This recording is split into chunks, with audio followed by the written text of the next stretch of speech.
जय श्रीमन नारायण। कीचड़ में फंसी गाय की करुण पुकार, एकादशी की बहुत ही अद्भुत कहानी। सावन का महीना था। गांव के मंदिर की घंटियों के स्वर के बीच एक युवक अपने सुंदर कपड़े पहनकर तैयार हुआ। आंखों में चमक, शरीर पर महंगे सूट बूट, बाल करीने से संवारे हुए।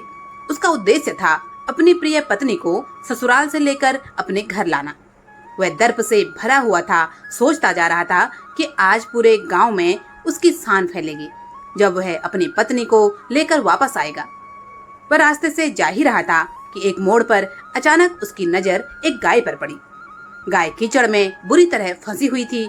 उसकी आंखों में दर्द था, स्वर करुणा से भरा हुआ। बेटा, मुझे इस कीचड़ से निकाल दो, मेरे प्राण निकल रहे हैं। युवक रुक गया, पर अगले ही क्षण उसने अपने कपड़ों की ओर देखा, फिर अपने जूतों की ओर, और घृणा भरे स्वर में बोला, मुझे माफ कर दो माता, मैं ससुराल जा रहा हूँ।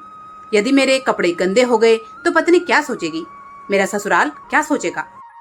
गाय शांत हो गई, पर उसकी आंखें अंगारे बरसाने लगी। वह बोली, तू इतना अहंकार करता है अपने कपड़ों का, तुझे एक असहाय की पीड़ा दिखाई नहीं देती।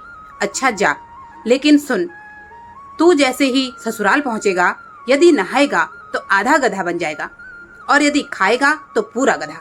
युवक सन्न रह गया, लेकिन फिर अपने अंदर के तर्क को शांत करके वह आगे बढ़ गया, मानो उसे वह बात कोई भ्रम लगी हो। वह ससुराल पहुंचा। वहां उसकी आवभगत हुई। पत्नी के भाई बोले, जीजा जी, आप तो बहुत थक गए होंगे, चलिए पहले स्नान कर लीजिए और फिर भोजन करेंगे। युवक चौंक गया। उसने कहा, नहीं, मैं ना तो नहाऊंगा ना खाना खाऊंगा। सबको अजीब लगा। पत्नी भी परेशान हुई। जब उसने जोड़ दिया तो युवक ने पूरी बात बता दी, गाय, श्राप और भय। पत्नी चुप रही, फिर बोली, आप पर जो बीतेगी मैं आपके साथ रहूंगी, चाहे आप गधे बन जाएं या भिखारी, मैं साथ निभाऊंगी। चलिए नहाइए और खाइए, जो होगा देखा जाएगा। उसने पत्नी पर विश्वास किया। नहाया तो आधा शरीर गधे का बन गया, और फिर भोजन किया तो पूरा गधा बन गया। जो कभी राजकुमार सा लगता था, अब पूरी तरह गधा बनकर खड़ा था। घर में कोहराम मच गया। सब उसे भगाने लगे, पर पत्नी ने सबको रोक दिया। उसे मत मारो, ये मेरे पति हैं, इन्हें गाय का श्राप लगा है, अब इन्हें मैं साथ लेकर जाऊंगी। ससुराल वाले स्तब्ध रह गए, लेकिन बेटी की जिद देखकर हार माननी पड़ी। उन्होंने रोते हुए बेटी को एक गधे के साथ विदा कर दिया। गांव लौटकर वह स्त्री एक पेड़ के नीचे डेरा डालती है। हर दिन खेतों में काम करती है, लोगों के घर में झाड़ू पोछा करती है। मजदूरी से जो कुछ कमाती, उसमें से 12 आने गधे पर खर्च करती और उसे अच्छे पत्ते खिलाती, जड़ी बूटियों से स्नान कराती, उसकी सेवा करती है। स्वयं वह 8 आने में 2 वक्त की सूखी रोटी खाकर रात गुजारती है। बोझ कभी गधे पर नहीं डालती, खुद अपने सिर पर ढोती है। उसके इस त्याग और प्रेम का नजारा एक दिन महल की रानी खिड़की से देखती है। रोज वही दृश्य दोहराता है और रानी सोचने लगती है कि कोई स्त्री ऐसा क्यों करती है। क्या यह पागल है या फिर इसका कोई रहस्य है। रानी दासी भेजती है और उस स्त्री को बुलवाती है। महल में बुलाकर पूछती है, बता बहन, तो ऐसा क्यों करती है। वह स्त्री कहती है, पहले वचन दो कि मेरी सहायता करोगी, तभी बताऊंगी। रानी वचन देती है। तब वह स्त्री पूरी गाथा सुनाती है, गाय का श्राप, पति का गधा बन जाना और उसका सेवा भाव। रानी स्तब्ध रह जाती है, फिर पूछती है, तो इसका उपाय क्या है।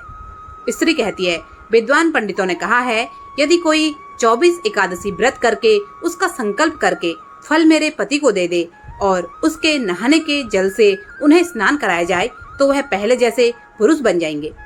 रानी घोषणा करवाती है, पूरे राज्य में जिस किसी ने 24 एकादशी की हो वह दरबार में आ जाए। लोग आते हैं, पर कोई ऐसा नहीं मिलता। अंततः एक वृद्धा लाठी टेकती हुई आती है और कहती है, मैंने 24 एकादशी की हैं, पर एक को छोड़कर शेष सबका फल मैं संकल्प कर दूंगी, एक मेरे पास रहने दो। राज्यवासी और रानी मान जाते हैं। वृद्धा संकल्प करती है, गंगाजल जैसा पवित्र जल से स्नान करती है और वह जल गधे पर डाला जाता है। गधा धीरे धीरे फिर से युवक में बदलने लगता है, पर तभी सब देखते हैं युवक का एक कान अभी भी गधे जैसा है। सब चौंक जाते हैं। पंडित कहते हैं, वृद्धा ने 24 में से एक फल अपने पास रख लिया है, इसका कारण रूपांतरण अधूरा रह गया। वृद्धा संकोच से भर जाती है और कहती है, मुझे क्षमा करें, यह फल मैंने जीवन भर की साधना से कमाया था। राजा कहते हैं, यदि तुमने संकल्प किया है तो पूर्ण फल देना होगा। ये अधूरा रह जाएगा तो उसका जीवन भी अधूरा रहेगा। वृद्धा अब हृदय से समझ जाती है और वह अंतिम एकादशी का फल भी दे देती है। पूरा जल डाला जाता है और युवक पूर्णतः अपने रूप में आ जाता है। सभी जय जयकार करते हैं। राजा घोषणा कर देता है, एकादशी से बड़ा कोई व्रत नहीं। जिसने भी जितना बन पड़े एकादशी व्रत अवश्य करें। एकादशी के पुण्य से न केवल पाप मिटते हैं बल्कि श्राप भी टूट जाते हैं और जीवन की दिशा ही बदल जाती है। एकादशी की महिमा अपरंपार है। यह व्रत केवल भूखे रहने का नहीं, आत्मा को शुद्ध करने का साधन भी है। जो कोई श्रद्धा से एकादशी करता है वह मोक्ष के पथ पर अग्रसर होता है। जो दूसरों को इस व्रत की प्रेरणा देता है उसके 7 कुलों का उद्धार होता है। जो 24 एकादशी नियम पूर्वक करता है उसे देवता भी वंदन करते हैं और जो एकादशी का फल किसी और को दे दे वह स्वयं तो स्वर्ग को जाता ही है, उसके भी सारे पाप नष्ट हो जाते हैं।